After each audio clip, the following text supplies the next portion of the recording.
Hi there, Legends fans! Fab here with a long overdue status report for Tuttle's Legendary Travels. Even though progress on the game has been slow moving, the last time we officially did one of these reports was at the end of 2012, so there's plenty to catch up on. For those who aren't aware, it's worth mentioning that Blake and I have both pushed hard to keep TLT moving even when we don't really have time to keep it moving. The most visible effort has been TL Tuesday, where we try to work on the project and share the results on Twitter every Tuesday. We still post about any work throughout the week, of course, but for those weeks where there isn't anything else, TL Tuesday has helped us feel better about making sure at least something gets done weekly. Thanks for all the likes and retweets.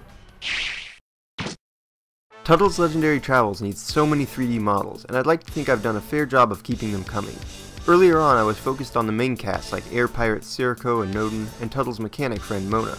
The textures on these and other models have since become outdated as we decided to make the jump from hand-drawn shading to actual lighting.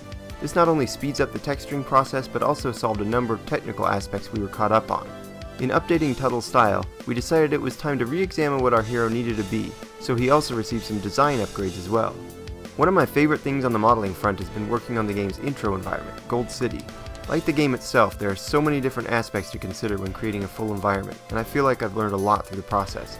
Piece by piece it's come together, and I've loved sharing that progress with everyone. It's nearly complete. The TLT soundtrack in its entirety is well over halfway to completion. The project's prime musician, Mr. Oni Fetus, has had crippling computer and internet difficulties over the past year or so, but prior to that, he kept up a steady stream of musical awesome throughout 2013 and 14.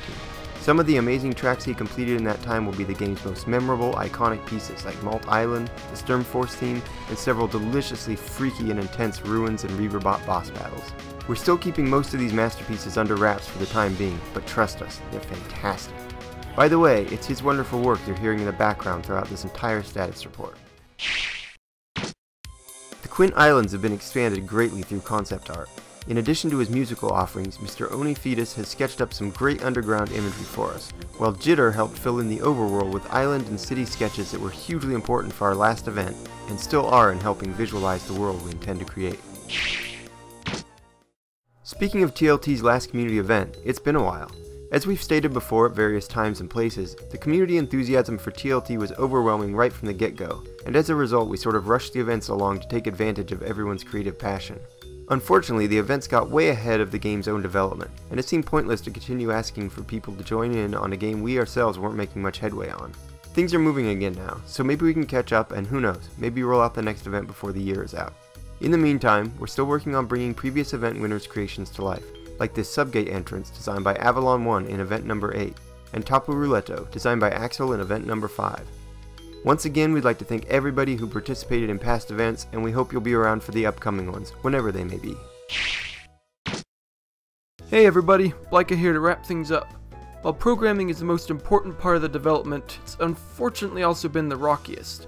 There have been a lot of struggles over the past few years, but rather than go into detail here, I'll just direct anyone interested to the link in the description, which will take you to the rather lengthy dev blog post I wrote on the subject.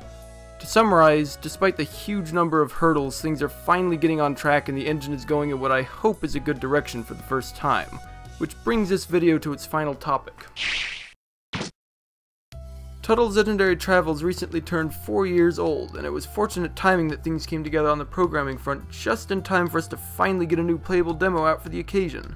In addition to a brand new engine rewritten from the ground up, this demo features completed jumping physics, an entirely new camera system and control scheme options, major visual improvements, and much more. A link to the release post is also in the description. We're very happy with how it turned out and where things are going, and we hope you enjoy the new demo and look forward to future updates.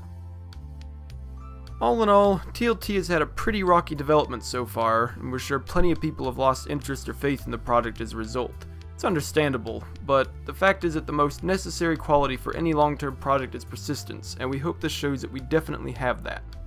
Thanks for watching.